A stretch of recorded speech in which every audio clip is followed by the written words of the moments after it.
Hello, everybody, and welcome on into Sidelines, presented by Visit Potter-Tioga. I'm Drew Patrick.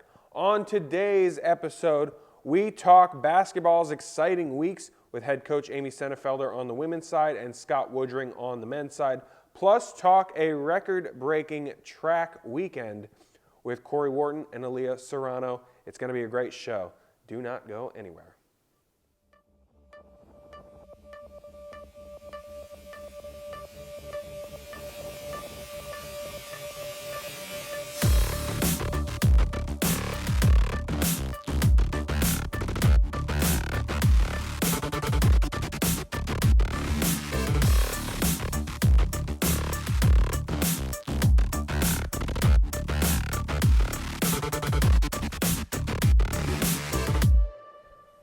Welcome back to Sidelines. Let's talk women's basketball as we have head coach Amy Senefelder joining me at the desk. Coach, thanks for stopping by. Thank you. Thanks for having me.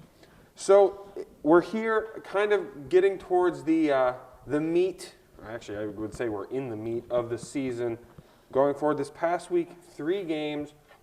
What do you have to do as a coach to try and make sure fatigue doesn't come into the play during a week like this past week? We give them a day off. That usually seems to rejuvenate them. Just adjust practices. You know, we might not go a full 2 hours like we normally do. Just kind of make some adjustments to make sure they're not dead come game time. So some tough matchups with some of the top teams in the conference you faced this past week. What can you take away from those first 2 games of the week, the Shepherd and the Kutztown game, that really for a team that is still kind of growing and learning with you as the head and with each other? Well, they were probably 2 of our toughest games, and then Bloom tomorrow will be it's a tough stretch. Absolutely. We got. They were both kind of butt kickings for us. We hung with Shepherd for the first probably 3 quarters, and then they kind of pulled away, and we never hung with Kutztown. So. It was we had a game plan going in. We didn't execute the way we, should have especially for Kutztown. So, and the results showed that. What are some of the things though you can take away from those games looking forward, or that you try to leave an impression on? Obviously, yeah, not the result you wanted, but what are some of those things when the result goes not a way you want that you can take away to try and continue to grow a team? I don't remember the stats exactly, but for each of the games, there were categories where we were right there, whether it was offensive rebounds, total rebounds, steals, turnover, assist margin. There were some categories that we could take away and, really, use to our advantage. Rebounding is always a big one, offensive rebounding. I think we're sitting at 3rd in the conference for offensive rebounds. So that's something I always try to stress to them. And then, defensively try to run what we do best. And then this past Saturday, it was an exciting game. Let's start with those first 3 quarters to see the team kind of get into a rhythm and start going. What were some of the things that clicked early in that game? I think, again, offensive rebounding we were doing pretty well at that. And then defensively, we were locked in. As to what they wanted to run and how we wanted to defend it. Some of our shooters weren't hitting, but then Emily came off the bench and hit a couple shots for us. Logan had a good game, and Jazz Hilton, obviously, and then we had some defensive people come in as well and kind of disrupt things. So that went well the first 3 quarters, and then we decided to kind of succumb to their pressure, and they kind of turned it on a little bit also.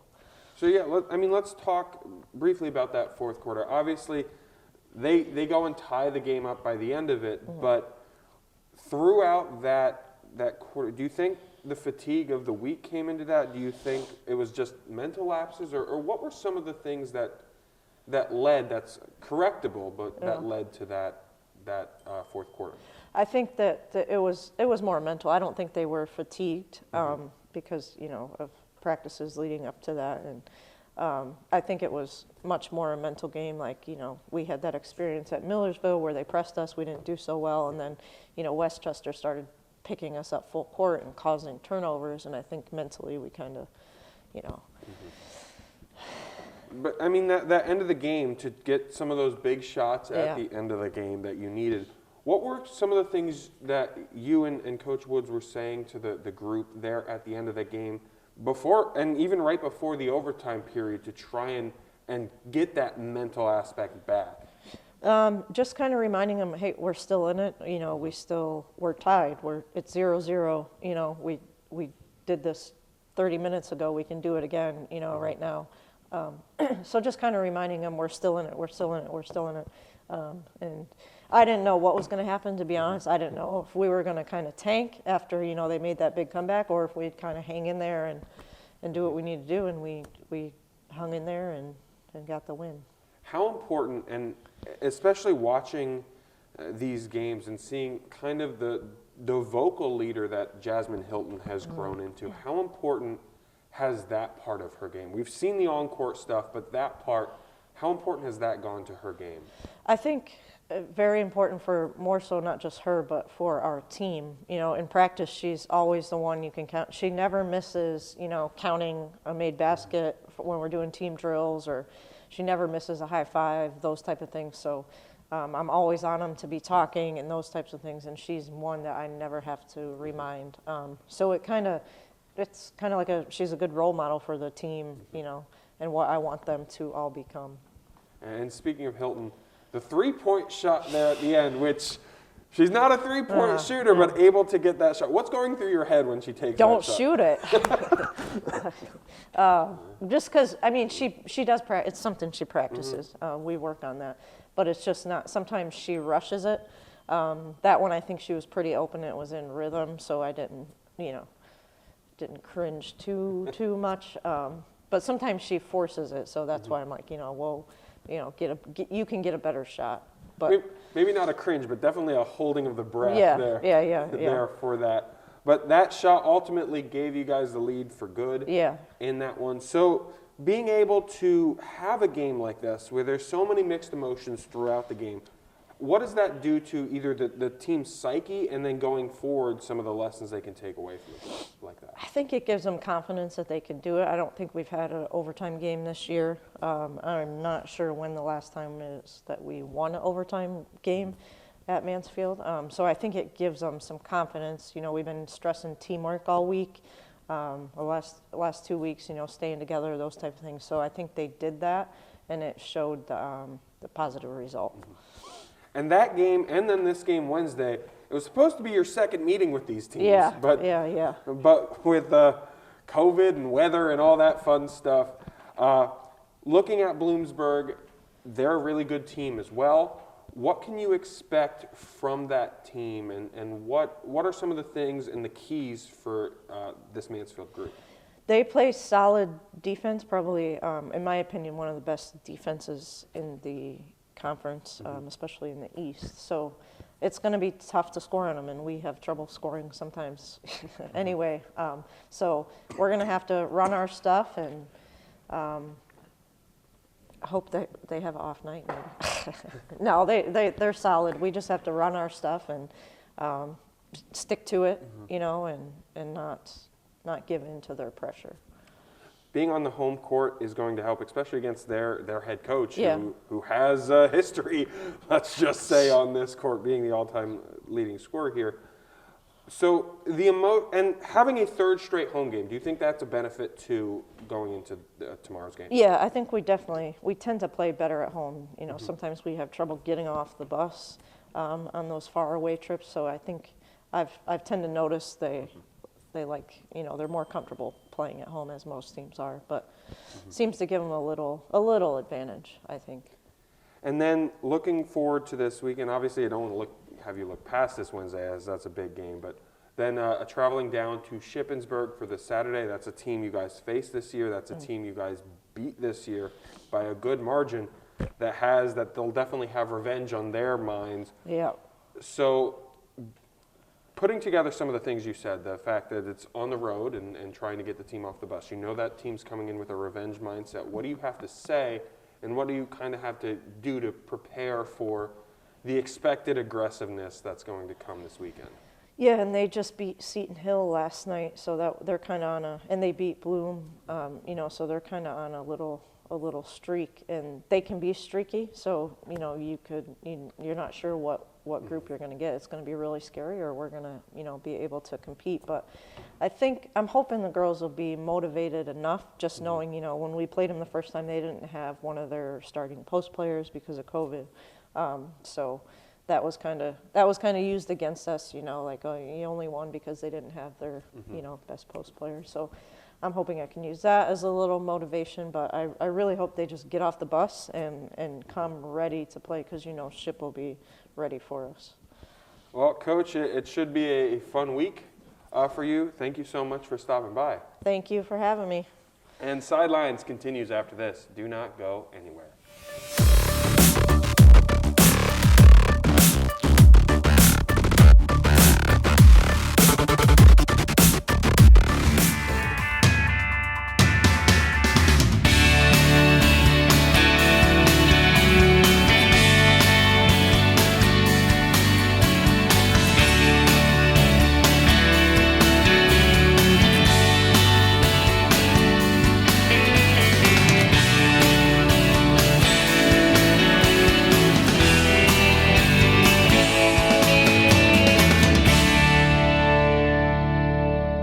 It's all part of Mother Nature's perfect blend, the keystone of the Keystone State. Visit Potter-Tioga, a 2-county scenic outdoor haven conveniently located, yet worlds apart. A place where you can kick back, unwind, and forget about the pressures of life. Disconnect and reconnect with your friends, family, or even yourself while surrounded by nature's beauty. So start planning your adventures today at visitpottertioga.com.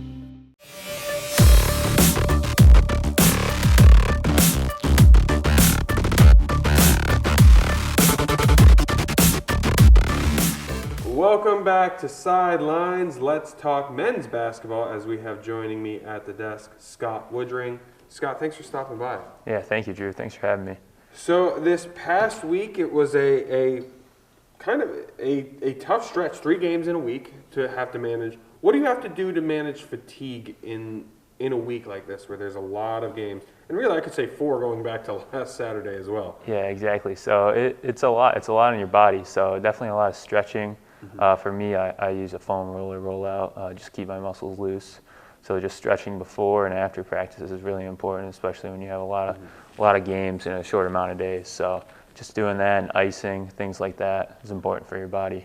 So let's start with that Shepherd game briefly here. It was a probably the longest trip you guys have to make throughout the whole. Does that play into a factor? Obviously, the game didn't go the way you guys wanted it to, but does that play into a factor at all, or what were some of the things that went into that game?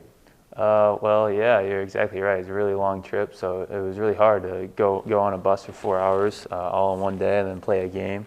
So it's hard because you don't get your typical warm-up like here at home. We do a shoot-around like 3 hours before the game, and we didn't get that. So, and playing at a different facility, so hoops are a little different, and it was hard to make shots there. And it was a rough game because Shepherd is a physical team, a pretty veteran worthy team. So it was definitely hard going down there and playing, and it was a good experience though for our young team. It was definitely one of the lows in the season, but I think it helped us in our home games, the 2 home games that we've won. So yeah, so I mean, you turned it into motivation for the next 2 home games. Let's start with that Wednesday game. Kutztown team, a pretty good Kutztown team that was riding high going into the game. What was the game plan for that game, and what was the key to success? Well, the game plan is usually the same for every team. We kind of just key in like 2 or 3 best players. So we were trying to do that. Wesley Butler, they have a few good players that have been there for a little bit. So yeah, just keying in on their better players, just getting out the shooters, just making every shot a tough shot, trying to in defense, and that was keys to the victory, and also rebounding. That's really big for us every game. And even though they got 20 offensive rebounds, we still got enough rebounds on the stretch to win the game. So 2 points you made in there that I want to touch on. The first one, in terms of defense, that was something really you guys this last couple of weeks have started to pride yourselves on, because at the beginning of the season, it obviously wasn't going the way you wanted it to. So What has bin the adjustment defensively for you guys, or has it been a mindset, or what has been that switch? Well, it's kind of been a little bit of both. You know, mindset's definitely there, but I think like technical things like being in help side, just always seeing your man and the ball at the same time. Those are things that we kind of just have to refresh because they're pretty simple things that I think a lot of people that know basketball know pretty well. So just reminding ourselves of those things and just being accountable for your guy, just trying to stop your guy and then helping off of that. So, and having that stretch of struggle the way it has been, able to get that win at home, how did that feel before we get into this Saturday? But that first in-conference victory of the season, how did that feel to finally kind of get over the hump there? It was definitely a big relief because, you know, we've had our fair share of losses in the conference. So it was definitely a big relief. I think it put something positive over our team. It kind of made everyone in a better mood. So it definitely just helped us with our mindset. It's almost like a reset, and we felt better after that win. And I think we gained a lot of confidence from that victory. So especially in these two victories, the group has started. You guys play a lot of minutes and played a long time and started to build that chemistry with one another. How has that developed along the year? Because at first they were mixing up some of the starting lineups, getting different looks, but they found that starting five that really you guys have started to click. And what has been the key to starting to click together? I'd say just ball movement on offense, you know, making an extra pass, making an extra screen. That's been really important because I think earlier in the year we were playing a lot of ISO basketball one-on-one. So just moving the ball, setting screens, trying to get other guys open, just moving out the ball has been really key to having our starters kind of get that chemistry down. It all started in practice, so that's definitely where it kind of came from, just practicing well and being prepared for games like that. And then going into this Saturday, we briefly talked after the game, but knowing that how that game ended when you guys went down to Westchester, did that weigh on your mind at all for this game, especially at the start of the game? Yeah, definitely. I mean, it was a big motivator for us. I remember the night before the game, we were doing film with Coach, and that was the last clip he showed us. It was the last clip at Westchester, them getting that rebound. So it was definitely motivation. We knew coming in that Westchester, you know, they always have a good program, good coach. So we were just trying to come in, just do the little things and get the win. And it was a little scary towards the end, but we obviously ended up pulling it out, which was nice. So, I mean, let's talk about that. They start to make the comeback, and a young team like you guys are, with this being your first or second years really playing, how then do you guys go approach that in terms of getting the mentality right to hold on for a victory, getting the game plan and calming everyone down without that collegiate experience? I mean, you're midway through the season. At this point, you're not rookies anymore. You're veterans. But Exactly. But what do you have to say to yourself? What do you have to say in the group? What do you have to do to try and keep level-headed? Well, like you said, yeah, it's all mental. So I think a lot of it's just being positive. We talked about that a lot for a game, just being positive.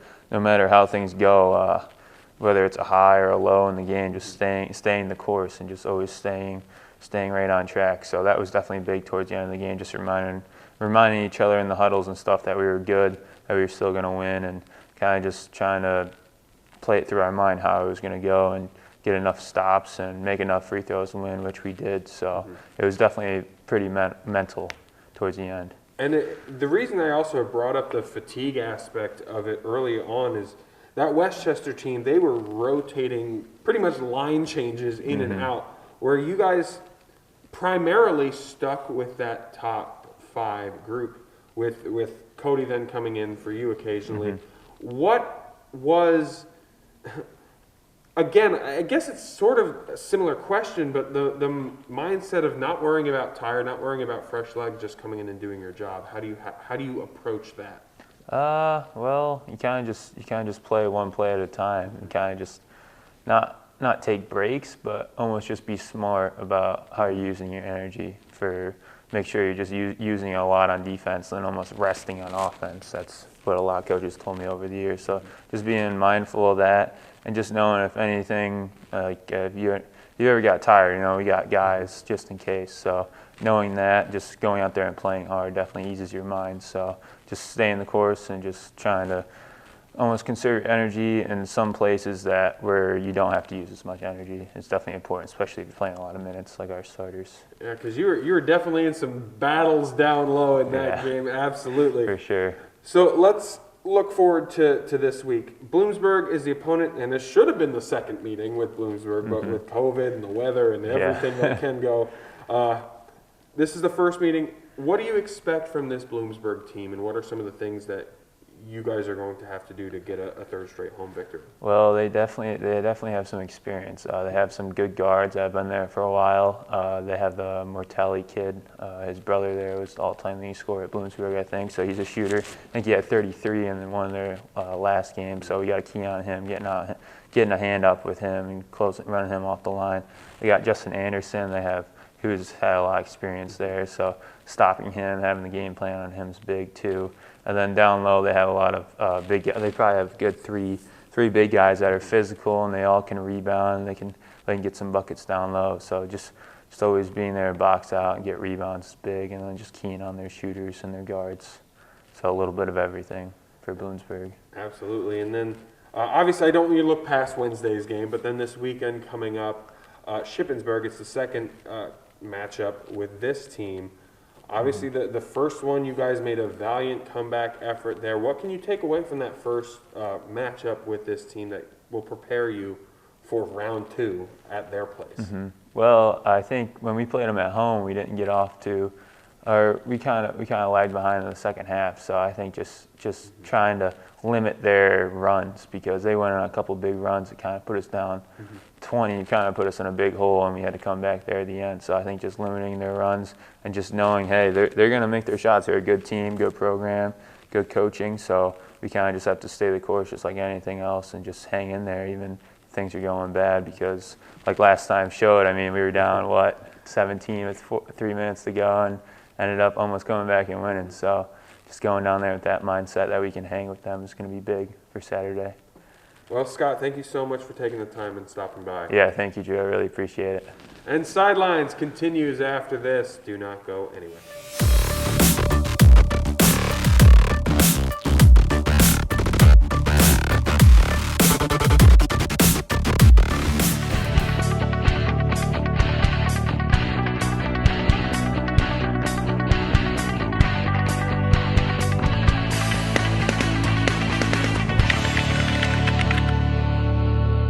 Pride and passion drives the Pennsylvania State Athletic Conference. From 55 NCAA championship teams, 294 individual national champs, and counting. Who's next? Make the PSAC yours. PSAC Proud is winning in athletics and in the classroom. Over 3,100 PSAC student athletes are honored as scholar athletes. It's a perfect mix of athletics and academics.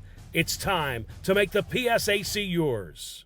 It's all part of Mother Nature's perfect blend, the keystone of the Keystone State. Visit Potter-Tioga, a 2-county scenic outdoor haven conveniently located, yet worlds apart. A place where you can kick back, unwind, and forget about the pressures of life. Disconnect and reconnect with your friends, family, or even yourself while surrounded by nature's beauty. So start planning your adventures today at visitpottertioga.com.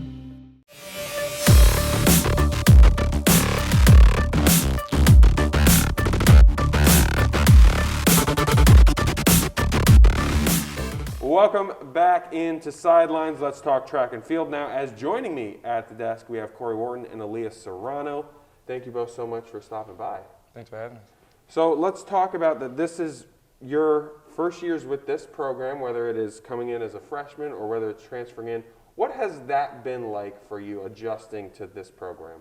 It's been pretty good. It's meeting a whole new team, and it's different from high school, but I mean, I met my friends here, a great coach, and it's a great team so far. Yeah, just adjusting to the training. You know, I've been in the collegiate program before, but like you said, just being with a new team and kind of getting to see the old guys that I used to train with as well. So. Yeah, it makes it a lot easier to transition there when you know some of the people here. So let's talk about this season as it's gone along. There was that long break between that first meet and the first meet of this 2022. Let's start with that 2022 meet, that Edinburgh meet, specifically because that's the facility right now slated to host the conference championship game. So our conference championship meet. So how important was that meet, or kind of getting a feel for a track? How do you guys approach, or a pit? How do you approach getting comfortable, or is that something you think about? Well, I always pray before I run, and I always write scriptures to put in my my spikes, so it makes me more comfortable that knowing God is there, because everything I do whenever I run, it's always with Him. So that just gives me a calming feeling when I go out to run. So. And I know, preparing for the meet, like having a chance to be there before the championships, it gives you a sense of like what you have to do to prepare, as far as like if it's cold, or how you have to warm up and dress and stuff like that. So. Yeah, and being there on the track, just knowing that we'll be running there at PSACs is just a more comfortable feeling too. Yeah, and hopefully not as cold. Yeah. as it was that day. That was insane. Yeah. Is it a thing you actively think about, though, that this is where I'm going to potentially compete again, or because I've had people tell me a track is a track, but is that something that stays in the back of your mind? Not necessarily. I mean, I just go out there and do what I have to do. I just run, and I don't think like a track is a track. Just got to do what you have to do. Yeah, it's just it's preparation, week in and week out. Like you said, no matter where you go, a track is a track, so you just have to be prepared for, competition and making sure you're ready to go. Yeah. So the following week, a little change in the plans there, going to Wharton. What were some of your biggest takeaways from that meet? I would take away the 200, because at Edinburgh I did do very well. So I took my race experience and took it to Wharton, and I PR'd actually. So. And then Kory, let's jump right to this week. Cornell, and a little record setting for you. Yeah. And you like to do that in dramatic fashion there at the very last jump. Walk me through that final jump. So, I mean, it was nothing out of the ordinary. I just go through the steps of what I have to do when I get on the runway, just making sure I stay consistent with my speed, coming off the board, just everything we go through, at practice. So it was nothing out of the ordinary. Maybe not for you, but to take in and to know that your name is going to be on the record board there at the top. You have your teammate Don Cook and you pushing each other back and forth, which, first of all, let's actually talk about that for a second. What is it like to have that push with someone you've trained with? Yeah, it's great. Like I said, we've been doing it for years. And I know he always has my back, and we're always there to push each other whether we're doing good or not. So it's interesting. Yeah. And then walk me through the emotions of getting the record or being told that that's the record. Well, I mean, it's good to have, like, knowing that the training worked out. But it's a long season, and we still got a lot of work to do. So. And then, Aliyah, similar to you, you have a couple teammates pushing you as well. How much of a benefit is that you have someone to work with and a group to train with? It feels good because we all push each other, and so when we all push each other, we all become better. So it feels good. And let's take from these first couple meets, looking forward, looking at the conference championship meet coming ahead and qualifying after this past week. What are your goals for the rest of this season? Just to improve, and just to. Wow, I got stuck. I'm sorry. Yeah, no, that makes perfect sense. Yeah. And Kory? Yeah, like she said, just to get better. I know Don talked about in the previous interview how you don't want to peak too early, because if you're perfect, you don't have anything to improve on. So that's the goal for everybody this year. Yeah. It should be a fun season ahead, and thank you both so much for stopping by. Thank you for having us. And Sidelines continues after this. Do not go anywhere.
this week, folks. To stay up to date on all things Mansfield athletics, head over to GoMounties.com. Thank you for watching, and we will see you next week.